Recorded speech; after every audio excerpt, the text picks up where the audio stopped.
ایک اور چیز آپ کو دوں گا، حدیث میں آتا ہے، اس حدیث مبارکہ کو ذرا غور سے سنیے گا، میں آپ کو ایک اور تحفہ دے رہا ہوں، بڑا قیمتی تحفہ ہے۔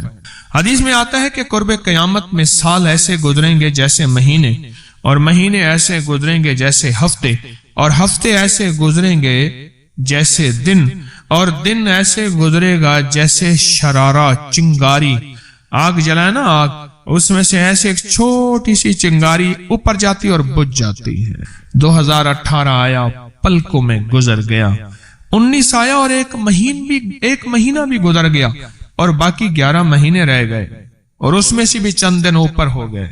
اگر آپ چاہتے ہیں وقت کی برکت، دنوں کی برکت، زندگی کی برکت اور لا علاج بیماریوں سے چھٹکارا، تو آج ایک ٹوٹکا بتاتا ہوں جو بندہ یہ چاہتا ہے کہ اس کے وقت میں برکت ہو۔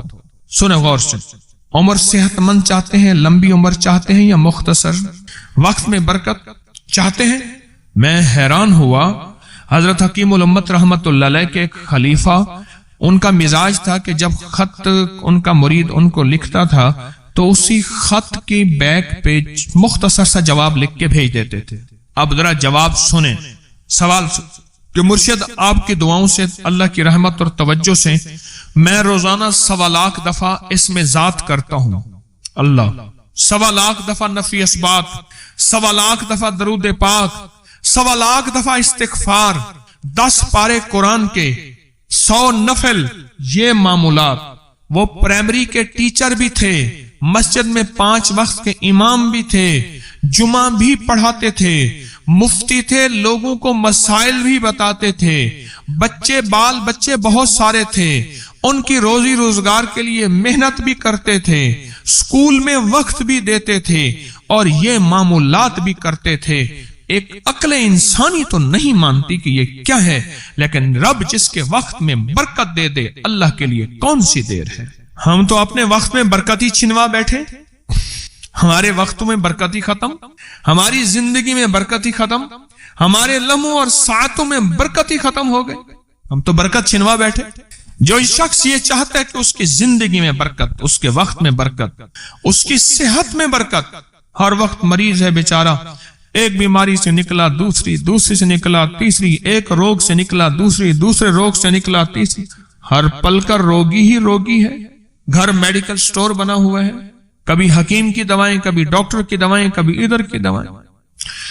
صحت مند زندگی چاہتے ہیں، لا علاج بیماریوں سے نجات چاہتے ہیں، وقت اور صحت میں برکت چاہتے ہیں، زندگی اور لمحوں میں برکت چاہتے ہیں، تو اپنی نماز کی پہلی رکعت میں علم نشرہ، دوسری رکعت میں علم تری کیف پڑھیں اور زندگی کا لطف اٹھائیں۔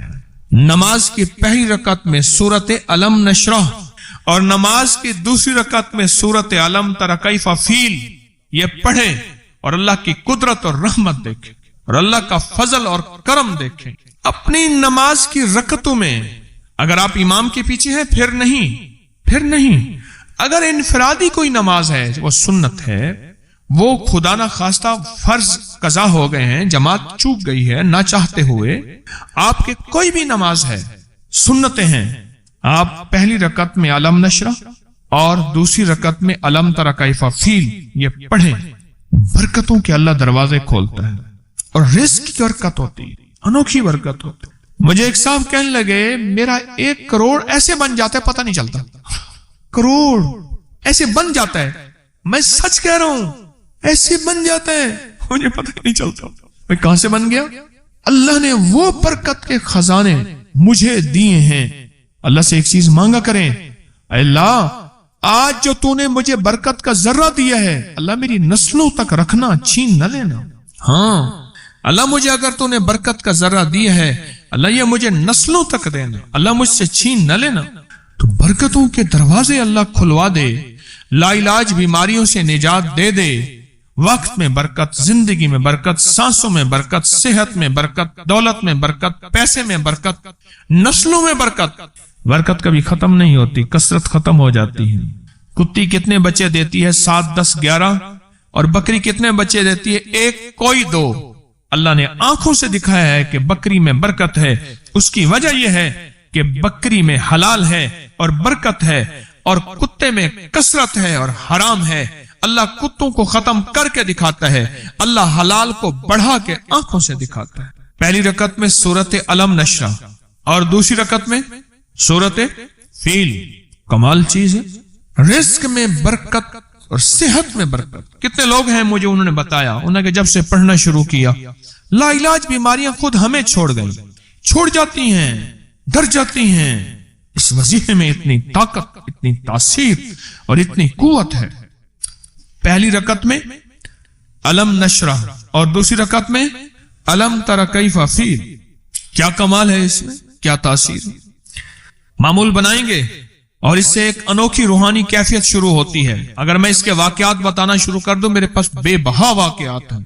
انوکھی روحانی کیفیت شروع ہوتی ہے، دل کی دنیا آباد ہوتی ہے، من کی دنیا آباد ہوتی ہے، جذبوں کی دنیا آباد ہوتی ہے اور زندگی شاد ہوتی ہے۔ انوکھی روحانی دنیا، انوکھا روحانی راز شروع ہوتا ہے، اور اس کے اندر اللہ پاک اس بندے کو اپنے خاصان خاص میں شامل کرتا ہے۔ اس بندے کو ایک تاثیر ملتی ہے اور ایک توجہ ملتی ہے۔ پھر ایک نہیں، میں نے کئی محدثین، اکابرین، علماء کی زندگیوں کے واقعات میں یہ بات پڑھی، سنی۔ کئی بوڑھے بزرگوں کی زندگی میں ملنے گیا تو میں نے ان سے کہا جی پہلی رکعت میں اگر علم نشرہ، دوسری رکعت میں علم تر کیف پڑھ لی جائے، اس کا کوئی فائدہ آپ کی نظر سے گزرا؟ ایک بہت پرانے عالم تھے، دارالعلوم کبیر والا سے فارغ تھے، پرانے بابا جی تھے، اور مجھے ایک دفعہ ملے، مجھے عجیب بات کہی۔ ہمارے ہاں یہاں کوٹ لکھپت ہے لاہور میں، اس کے آگے ایک گاؤں میں گیا، ہمارے ایک بابا جی ہیں عبد المجید صاحب، کینچی کے ساتھ ان کے گھر گیا، ان کے ساتھ ملے بابا جی، مجھے کہنے لگے جی وہ میرے مرشد آ رہے ہیں تو یہ ملنے آئے۔ پتا چلا تو میں نے یہ بات چھیڑ دی، میں نے کہا آپ کو کوئی آج تک کوئی اس کا فائدہ سنا؟ کہنے لگے جب ہمیں سبق یاد نہیں ہوتا تھا اور ہم بھول جاتے تھے، ہمارے استاد کہتے تھے تم نماز میں یہ پڑھا کرو، نوافل میں پہلی رکعت میں علم نشرہ، دوسری میں علم تر کیف، اور کہاں ہمیں سبق یاد ہو جاتا تھا اور ہم ہر چیز پڑھ لیتے تھے، اور امتحان کے دنوں میں ہم جب اچھے نمبروں میں پاس ہونا چاہتے تھے ہم یہی وظیفہ پڑھتے تھے۔ اچھے نمبروں میں ہم پاس اگر ہونا چاہتے تھے تو ہم یہی وظیفہ پڑھتے تھے کہ پہلی رکعت میں علم نشرہ اور دوسری رکعت میں علم تر کیف۔ کون سا مشکل ہے، کون سا مشکل ہے؟ وعبقری حساب